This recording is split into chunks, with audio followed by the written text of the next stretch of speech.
Now, in Venezuela, there have been clashes outside a military base in the capital, Caracas. The authorities say that they're dealing with what they say is an attempted coup after the opposition leader, Juan Guaidó, announced that he was in the final phase of ending the rule of President Maduro. Mr Guaidó declared himself interim president back in January and has called for massive street protests to force Mr Maduro from office. Let's go live to Caracas and our correspondent there, Guillermo Olmo. It's been a long day of violence here in Venezuela. All the way through, we've seen clashes between the security forces and the opposition supporters at the airbase behind me. It's the latest episode of the Venezuelan political crisis, and it's been written now. It seems far to be over.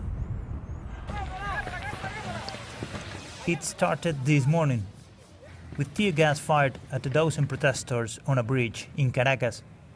Opposition leader Juan Guaidó calling on Venezuelans and the military to back him to end President Maduro's rule. The call is for everyone to come out into the streets at this moment to give backing to what we have built over the years. Alongside him, Leopoldo López, a prominent opposition politician jailed back in 2014 and released last night by security staff loyal to Mr Guaidó.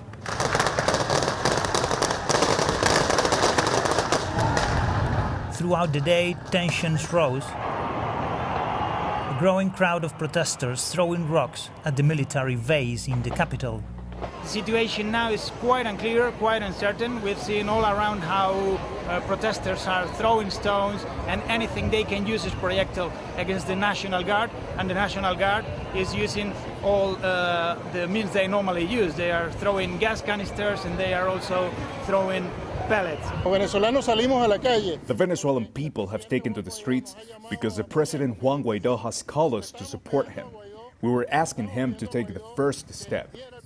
He has taken it, and now it's time for us to back him. And then this, a National Guard armored car, is set alight after it slams into the crowd. The flames are soon put out. Juan Guaidó joined supporters at a rally this afternoon.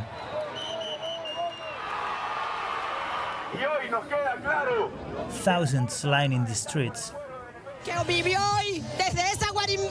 The government called on its supporters to gather outside the presidential palace. President Nicolás Maduro tweeted that the military commanders are still loyal to him. But at this point, uncertainty is the only thing that can be taken for granted in Venezuela. The latest there on the political turmoil in Venezuela. That was our correspondent, Guillermo Olmo.